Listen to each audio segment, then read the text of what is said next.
Para sahabat musafir yang terkasih, apa kabar kalian semua? Hari ini kita berjumpa lagi dalam program Musafir Minggu Sapaan Firman untuk minggu biasa yang ke-29 tanggal 18 Oktober 2020. Untuk memulai program kita hari ini, mari terlebih dahulu kita bersama berdoa. Dalam nama Bapa dan Putra dan Roh Kudus. Amin. Allah Bapa yang Maha Kuasa, melalui Putra-Mu Yesus Kristus, Engkau mengajarkan kepada kami untuk menjadi orang-orang beriman yang baik, yang hidup di dalam masyarakat bersama sebagai warga negara yang baik untuk menjalankan kewajiban kami masing-masing. Menjalankan kewajiban kami sebagai warga negara yang baik, tetapi juga menjalankan kewajiban kami sebagai orang beriman, sebagai bukti dari iman kami, perwujudan dari iman kami nyatakan dalam hidup bersama masyarakat, hidup sebagai masyarakat yang baik, sebagai anggota masyarakat yang saling memperhatikan, tetapi juga hidup sebagai warga negara yang baik, yang menjalankan tugas, tanggung jawab, dan kewajiban kami kepada negara.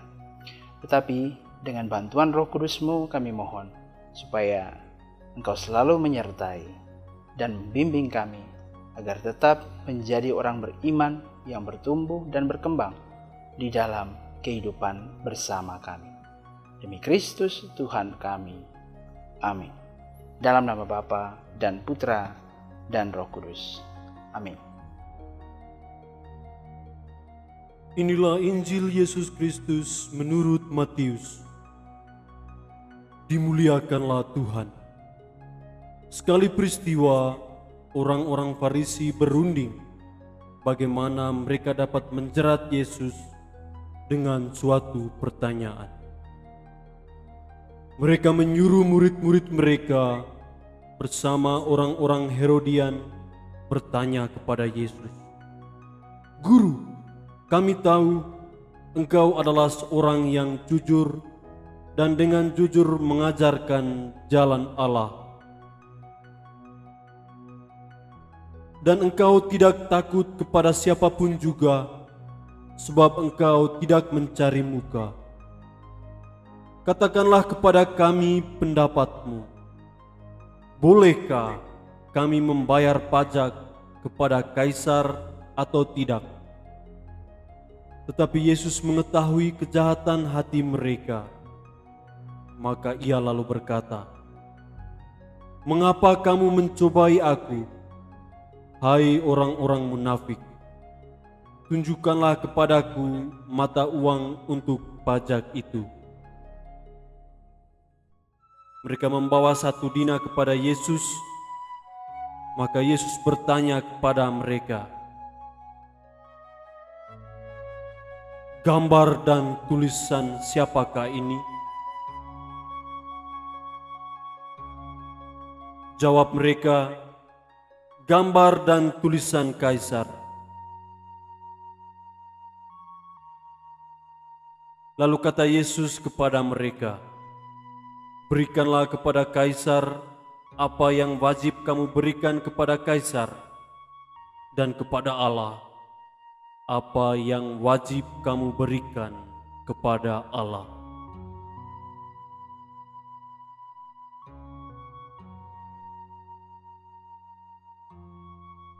Demikianlah Injil Tuhan. Pujilah Kristus.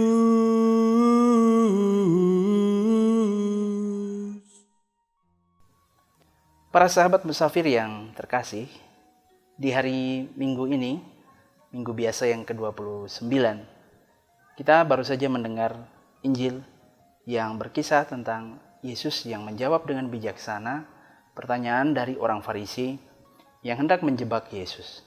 Apakah kita boleh membayar pajak kepada Kaisar atau tidak? Tetapi Yesus memberikan satu jawaban yang luar biasa, yang sangat bijaksana, yang sekaligus mau mengajarkan kepada kita minggu ini bagaimana kita bersikap sebagai orang beriman yang baik, bagaimana kita berelasi dengan Tuhan, menjalankan kewajiban-kewajiban kita, tapi kita jangan lupa bahwa kita juga adalah warga negara yang wajib menjalankan tugas dan tanggung jawab kita kepada negara, kepada bangsa, kepada masyarakat sosial yang ada di sekitar kita. Para sahabat musafir yang terkasih dalam Kristus, dari bacaan Injil yang tadi kita dengar, kalau kita coba menganalisis satu demi satu beberapa pihak yang muncul di dalam teks tadi. Yang pertama adalah orang Farisi, lalu kemudian ada orang-orang Herodian, lalu kemudian ada Yesus. Tiga kelompok ini mungkin bisa kita analisis satu persatu. Orang Farisi, mereka adalah para guru pemuka masyarakat orang di tanah Palestina waktu itu yang selalu mengajar orang. Entah mengajar di sinagoga atau mengajar di tempat-tempat tertentu di mana mereka bisa mengumpulkan para murid untuk mengajar.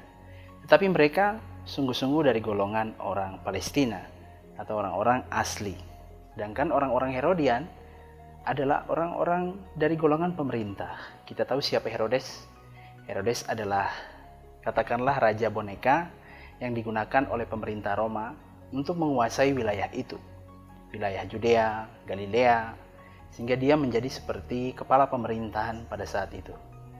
Tetapi kiblat dari orang-orang Herodian ini adalah kepada pemerintah, entah kepada rajanya sendiri yaitu Herodian, ataupun juga kepada kekaisaran Roma. Jadi kita bisa katakan pada saat itu mereka adalah kelompok penjajah di wilayah Palestina. Nah, Yesus sendiri juga adalah seorang guru. Kita tahu dia punya para murid, punya pengikut, punya orang-orang yang kagum terhadap dia, dan mulai punya pengaruh kepada banyak masyarakat. Karena itu Yesus juga memiliki satu posisi hampir seperti orang Farisi, yaitu menjadi guru dari masyarakat. Karena itu, sebagai seorang guru, pasti dia juga akan ditanya, akan didatangi oleh kelompok-kelompok tertentu untuk dipersoalkan, ada masalah ini, ada masalah itu. Bagaimana jika ada persoalan seperti ini? Silakan seorang guru akan menjelaskan. Nah, karena itu pada saat ini, atau yang kita dengar dalam bacaan Injil tadi, Yesus dicobai dengan sebuah pertanyaan. Karena notabene dia adalah guru. Saya bisa membayangkan saat itu murid-muridnya juga ada di situ. Orang-orang yang mengikuti Yesus juga ada di sana. Lalu kemudian datanglah orang-orang Farisi yang memang punya niat jahat. Mereka punya niat jahat. Mereka punya itikat buruk hendak menjatuhkan Yesus di depan murid-muridnya ataupun juga di depan orang lain. Tetapi kali ini strategi dari orang Farisi adalah membawa juga orang-orang Herodian. Artinya membawa orang-orang dari pemerintahan. Katakanlah mungkin membawa orang-orang dari kantor pajak. Seperti itu misalnya. Jadi orang-orang Herodian adalah orang-orang yang bawahan atau anak buah dari Raja Herodes.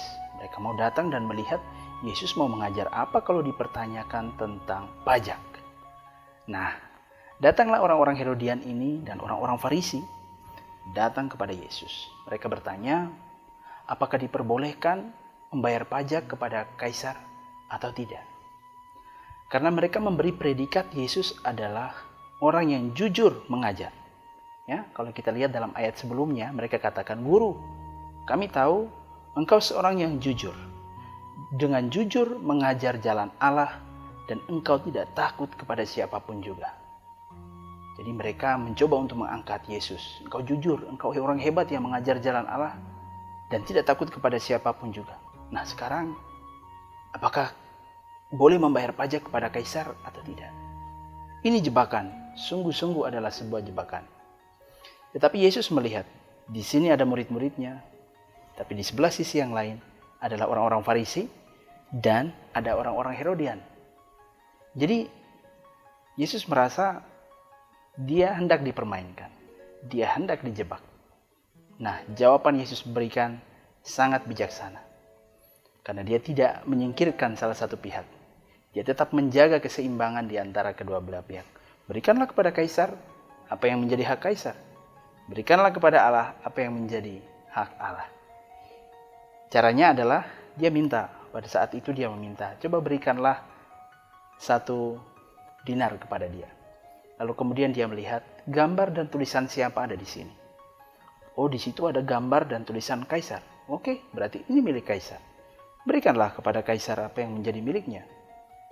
Dan berikanlah kepada Allah apa yang menjadi hak Allah. Ini satu jawaban yang bijaksana yang saya kira kita bisa menerapkannya dalam kehidupan kita setiap hari. Yesus menjadi guru kita yang mau mengajar kepada kita. Jangan mudah terjebak Kita harus bijaksana menggunakan kewajiban kita, entah sebagai orang yang beriman, ataupun juga entah sebagai warga negara. Para sahabat musafir yang terkasih, menarik untuk merenungkan bacaan tadi, atau kisah tadi, segmen tadi ya, antara Yesus berhadapan dengan orang Farisi dan juga orang-orang Herodian. Apa yang bisa menjadi pesan untuk kita? Bagi saya pesan yang pertama adalah kita adalah orang beriman, itu benar. Tetapi kita tidak bisa menyingkirkan sisi kemanusiaan kita sebagai makhluk sosial. Sebagai orang beriman dan sebagai makhluk sosial, sebagai orang warga negara, warga masyarakat. Kita tidak bisa mengutamakan yang satu, menyingkirkan yang lain. Atau mengutamakan yang ini, menyingkirkan yang lain. Kita tetap harus menjaga keseimbangan kedua-duanya. Sebagai makhluk religius, kita tahu kewajiban kita kepada Allah. Berdoa, beramal, berpuasa, dan lain-lain yang kita tahu. Sebagai warga negara, kita juga wajib menjalankan tugas dan tanggung jawab kita kepada negara. Misalnya seperti pertanyaan tadi, untuk membayar pajak. Siapapun dia warga negara wajib membayar pajak, karena dengan pajak kita bisa membiayai semua operasional atau investasi di negara ini. Itu satu tugas dan tanggung jawab kita. Yesus mengajarkan itu, berikanlah kepada kaisar apa yang wajib kepada mereka. Tetapi jangan lupa kewajiban kita kepada Allah. Itu yang pertama. Yang kedua, yang menjadi pesan bagi saya menarik adalah apa yang Yesus katakan. Gambar dan tulisan siapakah? Jadi ketika dia diberi koin itu, Yesus melihat gambar dan tulisan itu adalah gambar dan tulisan kaisar. Ini satu sisi. Tetapi di sisi yang lain, Yesus juga mau mengatakan, gambar dan tulisan kamu sebagai seorang beriman itu apa?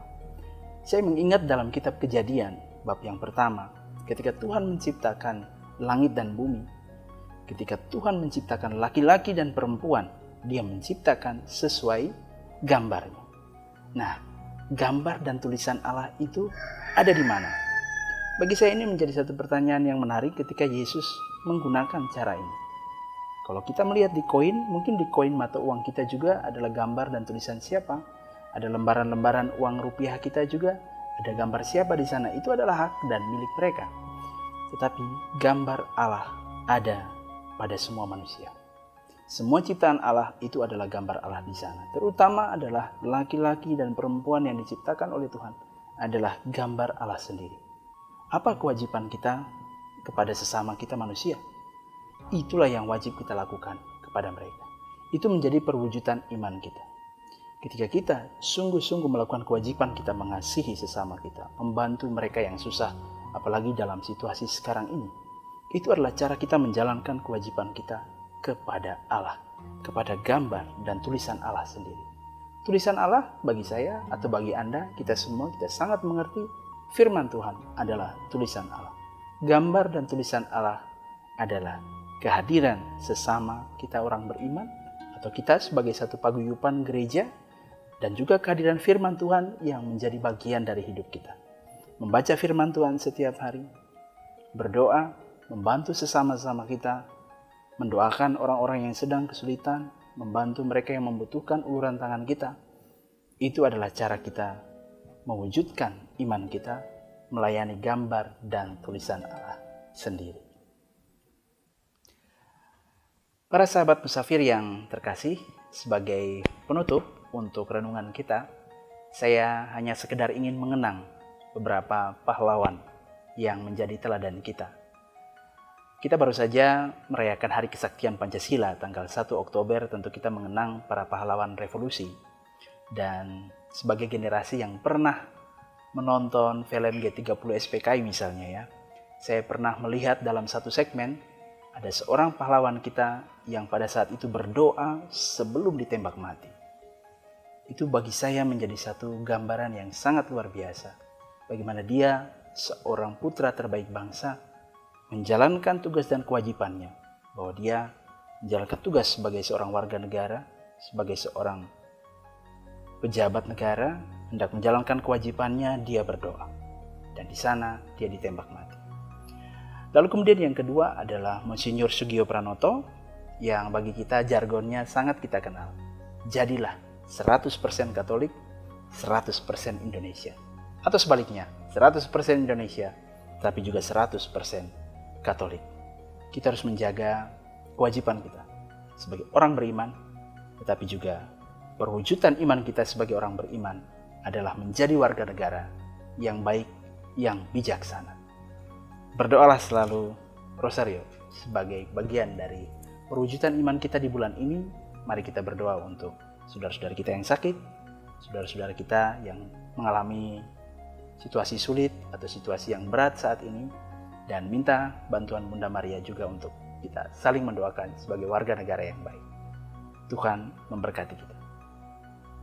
Mari kita berdoa dan mohon berkat Tuhan. Dalam nama Bapa dan Putra dan Roh Kudus. Amin. Allah Bapa yang baik, Putramu telah mengajarkan kepada kami bagaimana menjadi bijak sebagai seorang warga negara.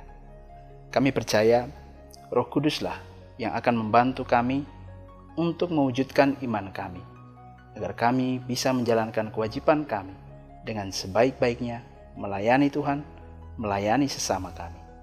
Kami mohon semoga dengan terang Roh Kudus-Mu, dengan terang doa dari Bunda Maria, Bunda kami, di bulan ini kami berdoa Rosario, semoga kami semua bisa menjadi tanda kesaksian apa yang telah Yesus ajarkan kepada kami bagi dunia ini. Demi Kristus Tuhan kami. Amin. Tuhan sertamu. Semoga Allah yang Maha Kuasa senantiasa melindungi kita dengan berkat-Nya, dalam nama Bapa dan Putra dan Roh Kudus. Amin.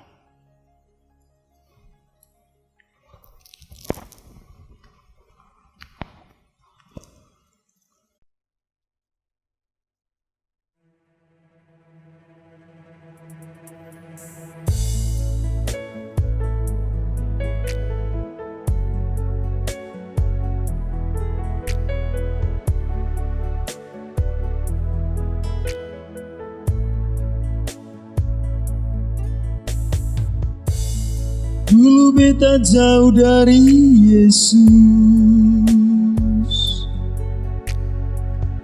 sing pernah beta mau kenal Dia. Sampai suatu saat beta jatuh, sing ada yang peduli beta lah.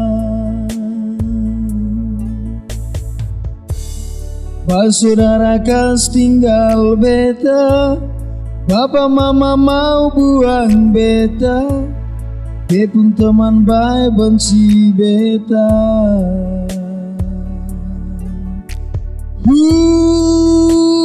Tapi Tuhan Yesus angkat beta, Dia bilang beta miliknya, dengan kasihnya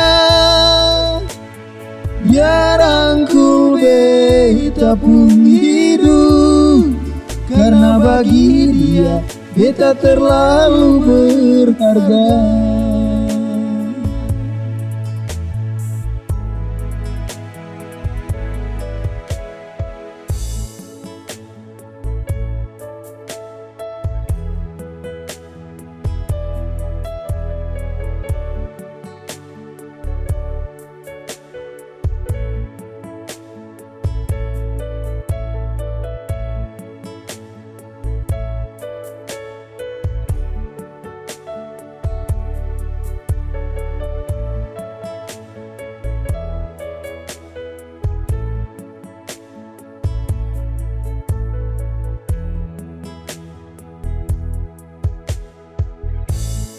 Dulu beta jauh dari Yesus, sing pernah beta mau kenal Dia. Sampai suatu saat beta jatuh, sing ada yang peduli beta lah. Pas saudara kas tinggal beta, Papa mama mau buang beta, Tepung teman baik benci beta.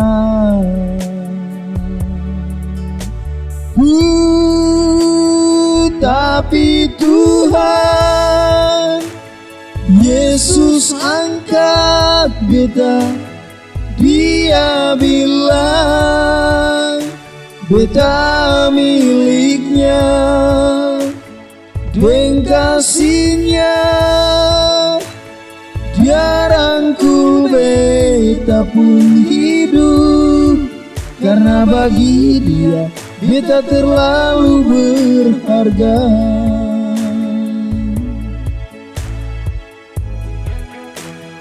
Tapi Tuhan Yesus angkat beta. Dia bilang beta miliknya, dengan kasihnya dia rangkul beta pun hidup. Karena bagi dia beta terlalu berharga. Karena bagi dia beta terlalu berharga. Karena bagi dia beta terlalu berharga.